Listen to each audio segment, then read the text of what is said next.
De repente, um imprevisto, uma situação e o humor muda assim de forma repentina.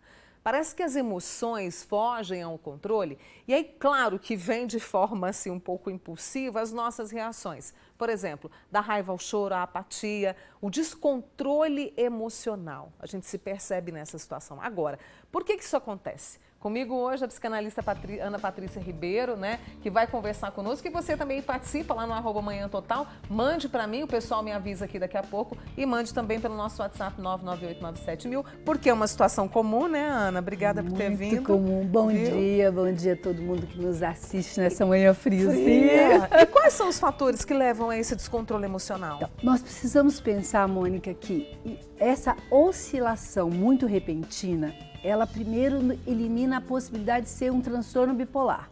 Porque a bipolaridade não é assim, de manhã todo um jeito, à tarde todo outro. Não é assim. Bipolaridade é uma doença que tem características mais prolongadas, tanto da depressão como da mania, irritabilidade. Nós vamos pensar numa situação mais assim, o que está acontecendo em termos culturais, sociais, qual é o caldo de cultura que promove essas explosões e também algumas características individuais. Então, partindo do princípio, né, que tudo começa em casa, as crianças estão sendo educadas e elas precisam ser educadas para tolerar a frustração. Então, excessivas frustrações podem provocar um descontrole emocional, principalmente se elas forem injustas e com ameaças, e excessivas gratificações também. Então, é de criança que a gente vai modelando a capacidade de tolerar quando alguma coisa na realidade externa nos impedir de lidar com o prazer, com a satisfação. Então, se eu explodo com muita facilidade, isso pode ser uma característica de personalidade e isso desenvolveu ao longo da minha vida. Se eu estou vivendo um momento mais delicado da minha vida, transição, quer seja uma questão profissional, adolescência, ou se eu estou sofrendo pressão em um determinado momento da minha vida, essas são situações que promovem esse descontrole. E aí nós vamos ver, em algumas pessoas há um predomínio da explosão de raiva, em outras de choro, em outras de ficar isolado, outras de querer ficar em ação hiperativas.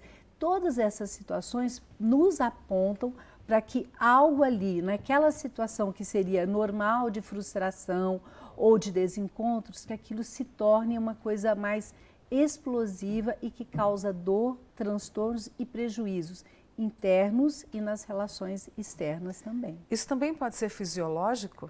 Existem situações, sim, por exemplo, a famosa TPM, né? Que pode ser considerada também temporada provável de mísseis.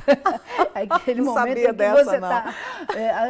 o Veríssimo que propôs essa. Então, muitas vezes a gente está sob questões hormonais. Existem doenças também que promovem isso, e aí sai um pouco da minha área, mas se você está vivendo uma experiência onde você se coloca muito, percebendo muito essa oscilação, que aquilo que antes não te irritava, por exemplo, pegar um trânsito não te irritava, conversar com determinada pessoa que costuma ser mais agressiva, não te descontrolava, e aquilo está acontecendo com uma frequência muito grande, é necessário começar uma avaliação.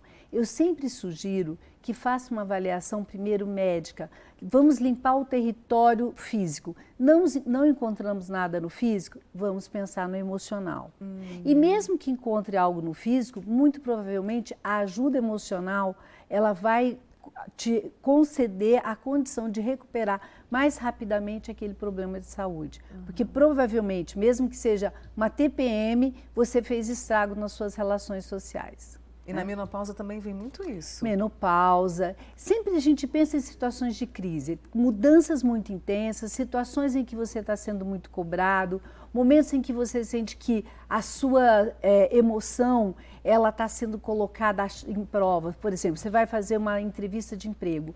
Essa é uma situação que você está mais vulnerável, né? Então é mais provável que isso aconteça. Mas veja, aí a gente consegue localizar situações. Eu acho que o que nos interessa aqui é pensar quando isso não tem uma relação direta, quando você não consegue encontrar uma razão provável, quando parece que tudo te irrita, como se você tivesse realmente com tudo à flor da pele.